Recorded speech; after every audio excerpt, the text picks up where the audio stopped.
You're dark and here, day. You're dark and here, you're dark and here, day.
Hi, Ken Yance here with Be Real Sales Systems, where I show you how to have comfortable conversations that lead to valuable relationships.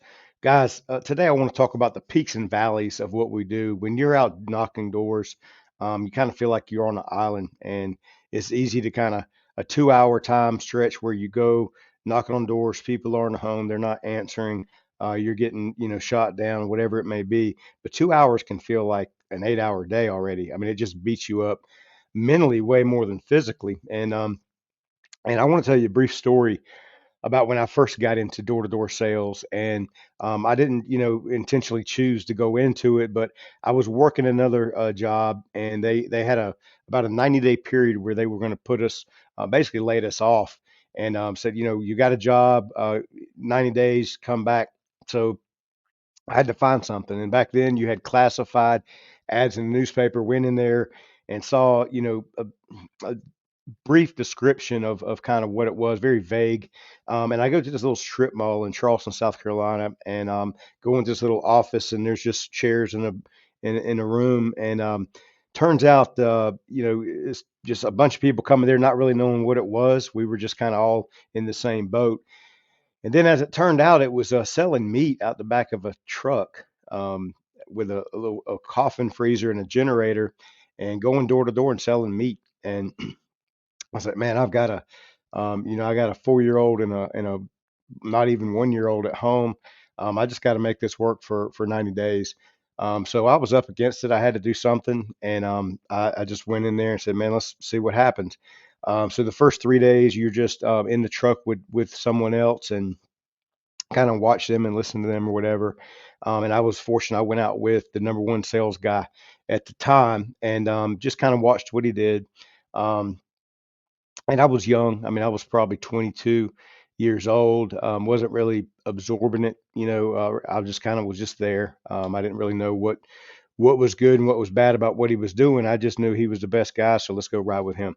Um, and so fast forward, about a month later, 5, 6 weeks later, I'm now the number one sales guy in the company, and not really sure how I was doing it. I was just doing it. But what happened was, it broke for summer. Summer broke for school, and a kid came home down to Charleston from, he was going to Penn State University, and so he came home. His parents said, "You got to get a job." So he came out. He ended up in that same room as I had, and he comes in, and they pair him up with me. And he's kind of like a little, you know, silver spoon in his mouth type deal, kind of uppity or whatever. And but I want to pour into the kid, train him, and get him motivated. The thing is, he didn't really have a whole lot of motivation because he wasn't going to keep doing this. It was just something to do because he had to do it. But nonetheless, I took it upon myself to make a big impression on him. And so we go out, and you try to get out of the outskirts of where you're at, right? So they give you basically the The thing is, they just give you, you got beef, chicken, and seafood in this box that has six individual boxes in it. And you just get in a truck. They charge you $20 a day to rent one of their trucks. You pull around back and you tell them what you want out of there. I'd get four beef, a chicken, and a seafood usually. Throw that in my freezer, crank up the generator, head to the gas station, fuel up, and get on the road. And they got a little brochure that kind of justifies the pricing of each of those items, and then of course your case cost is your case cost. So what you bring back goes back in the freezer. What you sell, anything over that cost, and I think our beef was like maybe around 110 bucks. The brochure showed it costing like 450. So anywhere in there as you're showing the client the 450, you can kind of come down as much as you want to come down. So you kind of had that freedom. Well, we go out and I decided to get out there off the beaten path a little bit in the outskirts, out there in a pretty rural area. And I've looked through my book there, and I don't have a license to sell in that county or in that town. So I go to City Hall, and it's usually a 24-hour wait on a business license. So I go to City Hall. I can't tell them what I normally tell, when I door knock. I usually say our catch was, hey man, we're making deliveries to someone else, whatever it is. And we just had a couple of extra cases. Just my boss said I could go ahead and sell it to someone else if you would like to, get it. So that was kind of like their little catch, how we went about it. But I couldn't tell the people in City Hall. I had to tell them that we were actually selling, right? Because you have to put it on your license what you're doing. So I kind of joked with him. I said, "Well, I can't sell y'all today, but I'll be back and as soon as my license is ready." So I come back the next day. Me and him go out. We have an average day. I think I sold a case, one case of maybe beef or something, but nothing, nothing great. Um, so he's got to ride with me for 3 days. We go back the next day. We drive right back to that town, go to City Hall. And I was telling them when they opened the door, and I was sitting there when they opened up, and I went in there and I said, "You guys know that as soon as I get this, I'm going to sell y'all some steaks, right?" And they were just laughing. And there's a couple of women there, and there's one older guy in the back corner there. And so as soon as she handed me that ticket, I said, "So, ladies, y'all like good steaks?" And everybody busted out laughing. Well, fast forward an hour, I've ran three credit cards, and taken two checks, and I sold my entire freezer out in City Hall. I sold all six, four beef, a seafood, and a chicken. They actually fought over the seafood, and it ended up going back and bringing another seafood the following week. But that was just like by 10 o'clock in the morning my freezer's empty. And there's a lot of pride in driving back to the office there with your generator off, because that means that your freezer is empty, and you sold everything. So by 11:30, we were pulling back up. And me being young and everything, instead of loading up with some more meat and going back out, I was like, dude, I just made 600-700 bucks in a day. I'm good. You know what I mean? So he's all fired up now. I got this kid like Jack, man. He's like, God, this is so easy. Um, so then we get back in the next day, drive back out there, and I pretty much sold City Hall. So now I actually got to get out on some doors, and so we go out, and man, we're there by probably 9:15, 9:30, and start knocking, man. And it's rural because you're out there. It's like drive down the driveway, get out, knock the door, get back in the truck, drive, down. I mean, it's not a neighborhood. These are just like there's cornfields and all kinds of stuff. So it gets all the way up to like 4:30. Man, we've been on this thing, brother. And I mean, I'm talking about like it's hot. I mean, it's in the low country of South Carolina, very humid. Air conditioner doesn't work in any of those trucks. So man, it was a tough day, honestly. But I've got this bratty kid with me that's like he's just completely back deflated to where he was at the beginning, and as high as he was the previous day, he's completely checked out at this point. And I'm sitting there, and part of me is I don't know. I just I knew the kid was kind of looking down on people that was doing what we were doing. And he had these big plans of going to college and doing whatever he was planning on doing. And it was like, I'm trying to prove a point, you know what I mean, that we can make great money at this and do this and everything.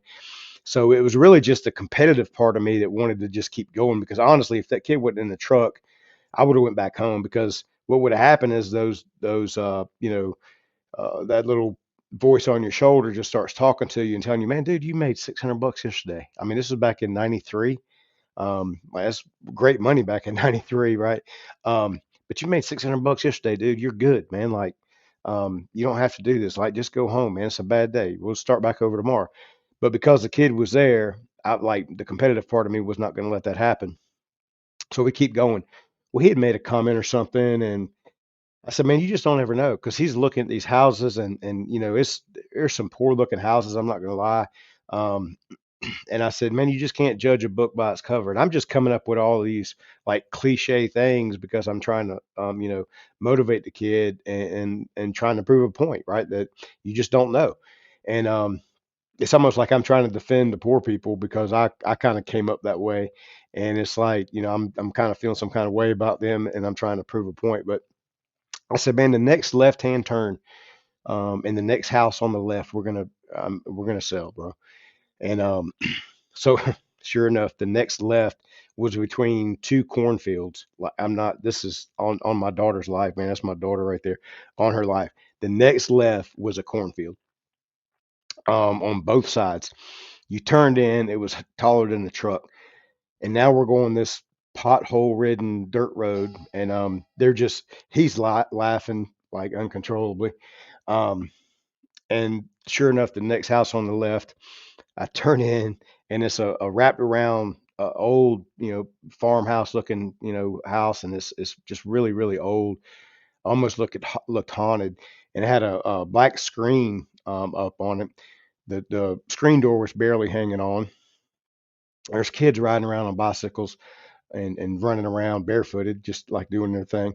And so, um, he's laughing. I said, dude, like, I said, you never know, you never know. Meanwhile, I'm already starting to feel deflated, because I'm like, dude, there's no way this is going to be good. So I get out. Gentleman comes to the door. He's got overalls on. One of them's not even snapped, and it's just, man, it's it's not a great situation. So I said, hey man, just out here. I made a delivery up the road, and just want to know if you like good steaks, man.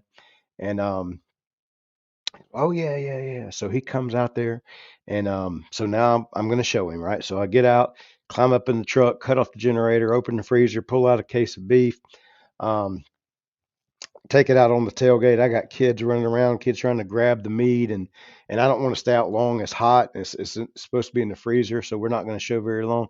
And he's like, yeah, yeah, yeah. I'm looking at this guy. I'm like, dude, there's no way he can afford to buy this, but I'm sticking to what I said just to be coaching it, but in my own mind, I'm not believing it, right?